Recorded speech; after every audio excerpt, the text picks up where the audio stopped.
我比较想到一个，我偷偷的想这个问题很久了，但不是什么碎片知识这些，我就觉得就是进入现代以后有一个最直接的后果，就每个人会命显得非常短，他很快过完了一生，很快过完了一生，命显得很短。过去的2年对我来说发生了很多事情，有不少令人感到疲惫和煎熬的时刻，好像理想、信念、生活的时钟慢得近乎停滞了。但现在当我回想时，却发现能记起的事情不多，有一种空白感，甚至会产生好像这2年比其他年份都更快更短的错觉。这样混乱的时间体验并非是这段危急时期所独有的，而是发生在现实里的每一刻。事实上，我们对于时间的感知和客观时间从未一致过。爱因斯坦在解释相对论时曾描述，当一个男人和一个漂亮女人在一起，1个小时像是1分钟，但让他在热炉子上做1分钟，却会感到比任何1个小时都长。时间感因我们的欢愉或痛苦的情绪而扭曲，尤其在一个充满焦虑、一切皆以快为好感的时代。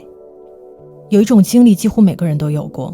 当拿起手机时，我们心里的时钟突然就失灵了。那些小屏幕里看似美好的、能够提升效率的信息和碎片，随时随地地占据着我们的眼睛和耳朵，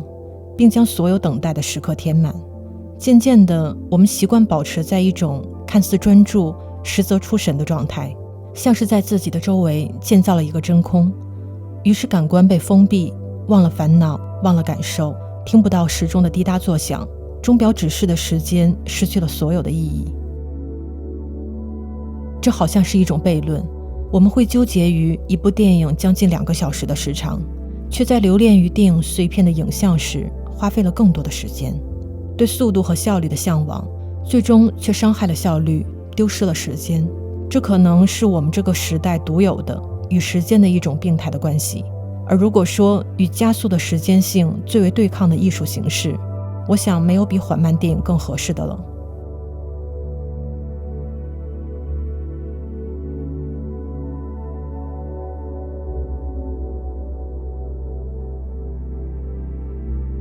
在90年代初， M 品牌计划在罗马的西班牙街贴开分店时，一场对抗速度的慢食运动随之兴起。他们以蜗牛为标志，对抗速食的生活态度。在福柯草拟的宣言中，他们表示，我们被速度奴役，屈从于相同的潜伏病毒速活，它扰乱我们的习惯，充斥我们家居的私人空间，改变了我们的生存方式，伤害着我们的环境和景观。因此我们坚决捍卫宁静的物质享受，是对抗普世性荒唐速活的唯一方法。之后，慢活的概念在不同时期孕育出了各种慢文化现象，而就在前几年，博物馆还兴起了慢艺术日，要求参观者放慢脚步，延长时间，集中注意力的观赏作品。这些对慢的渴望实则有些悲哀。当速活态度已经无处不在，且到了理所当然的时候，谁还愿意用鸡蛋的力量去抵抗石头？这样的背景下，米兰昆德拉早在90年代就提出的问题，放在当下似乎更加合适。当人们把速度托付给机器时，慢的乐趣怎么失传了呢？慢的概念在当下是一种异类，尤其和以娱乐为主流的电影艺术结合在一起，所以人们对缓慢电影的态度不友好，再正常不过。它会被认为是沉闷的、古板的、做作的、难以消化的电影。我相信对于多数人，第一次进入慢电影都不是一件容易的事，因为我们总是保持在类型电影的观看习惯上，对于叙事的走向、人物塑造和节奏变化都会有所执着，甚至包括情绪的起伏也会很识相的随着类型自动调整为或哭或笑，或是保持中立的态度。在这些电影面前，缓慢电影显得很不合群。它其实像是一个执拗的年轻艺术家，故意剥离掉通常人们喜爱的属性，而将电影当作一种陌生的艺术去开发。它毫不在意观众的感受，总是用大段无剪辑的镜头考验我们的忍耐力，并将观看者的位置远远地摆放在一个只能看到环境却看不到情绪的地方。电影中无事发生，反倒堆砌了许多平庸的日常，走路、吃饭、发呆，或者仅仅在晃荡。缓慢电影造成一种似曾相识却不指向任何地方的感觉，于是我们观看时会茫然不知电影进行到了哪里。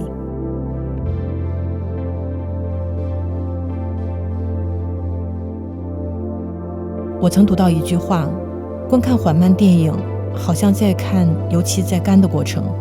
我想对缓慢电影的理解需要从时间开始。时间最直观的解释，时间是生命，生命是时间。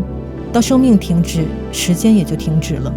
这与他人无关，而是我们自己的时间先行停下了。所以时间本就是主观的、个人的，和嗅觉、味觉、触觉不同。人类甚至没有一个器官能产生对时间的准确感受。所以有人曾质疑时间根本不存在，只是人造的幻觉。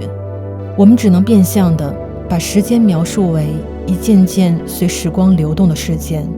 在等待的过程中，时间被感受为重量，为焦虑之源，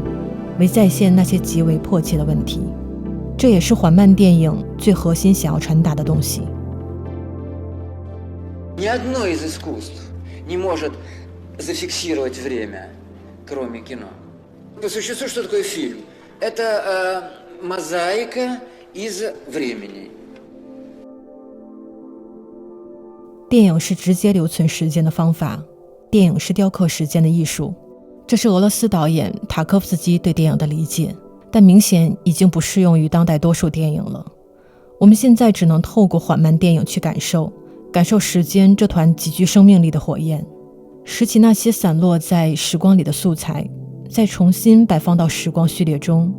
不刻意回避疲惫、焦虑和等待，而是让情绪在时间中流淌，见证时间的重量和长度。真正的电影与奇观无关，恰恰相反，它全然关乎时间，关乎那曾流逝的时间。塔科夫斯基想象过，最理想的拍电影的方式是可以携带数百万米的胶片，记录下一个人从生到死的每一年、每一个时辰、每一秒钟，最后剪辑成一部电影。这种幻想在我们这个时代已经实现，在数码影像的加持下，甚至做到了用不间断的镜头建立一种叙事结构，让观看者保持在一个连续观看的动作中。这样的时间体验是独特且美妙的。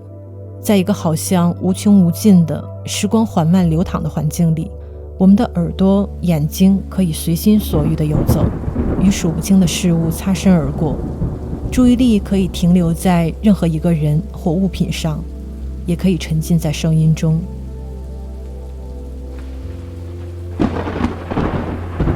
记忆和梦境是时间这枚硬币的两面，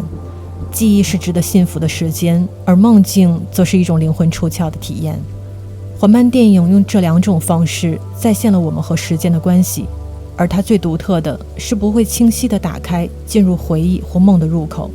我们好像糊里糊涂的就被带入到某个情境里，分不清真与假、虚与实。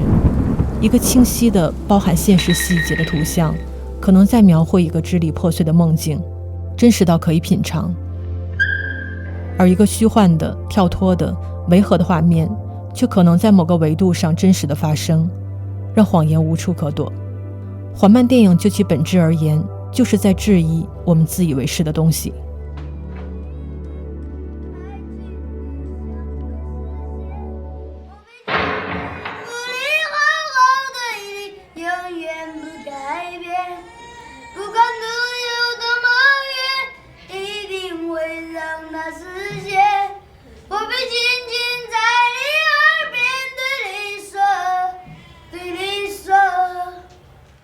缓慢有像黑洞一样能把人吸进去的魅力，让我们在其中迷失和反思。这不仅体现了一种美学追求，也是一种反抗精神。反抗的是加速的时间性，这时间性的物质形式是所有麻痹我们、让我们失控的东西。慢可能不是什么了不起的主张，缓慢电影单从形式上也不比主流电影或者短视频更高级，但从我们目前不太健康的文化环境来看，它做的的确是一件逆潮流、有牺牲却十分必要的事。缓慢电影在用一种极端的方式，让我们远离当头一棒的愉悦和感动，迫使我们从速度文化中撤退，并重新获得对自己生活和时间的掌控权。当看了越来越多的缓慢电影后，我有一种感觉，这些电影在我头脑中留下了更多的痕迹，可能是因为缓慢电影是一种刺激潜意识的电影形式。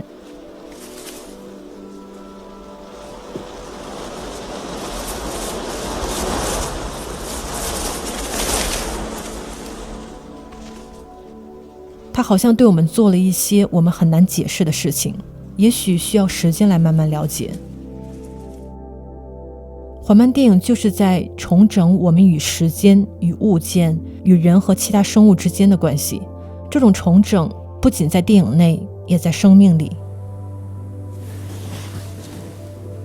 现在我们的生活被前所未有的入侵，从早上起来开始，一直到入睡的前一刻，我们的注意力总是频繁地在于己无用的信息中跳跃，而这些剥夺我们放松和思考的东西所养成的心理和生理的习惯是最难抵抗的。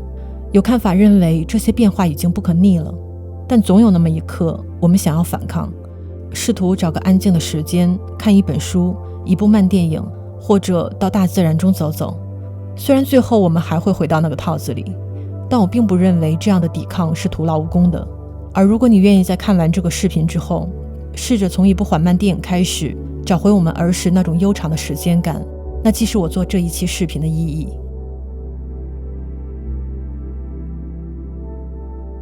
非常感谢大家花时间看我的视频。此外，我还想多聊几句关于短视频的话题。当电影刚刚被发明的时候，也让一些顽固的艺术家感到天都要塌了。我觉得短视频目前的状况也是这样。短视频最独特的可能是我们是生产者，同时也是消费者，而且这种自由度和高度的参与性都是非常迷人且史无前例的。这也是我当初选择它的原因，只是目前它还太不成熟。其实短视频很像那种复古的拼接布料，看起来五彩斑斓，却掩饰不了内里的破碎和混乱。而我们这些创作者也只能一步一步地在探索中慢慢找到属于短视频自己的语言和秩序吧。谢谢大家，下期再见。老师，你好，不要回去招了，我刚刚回去招了，刚刚来。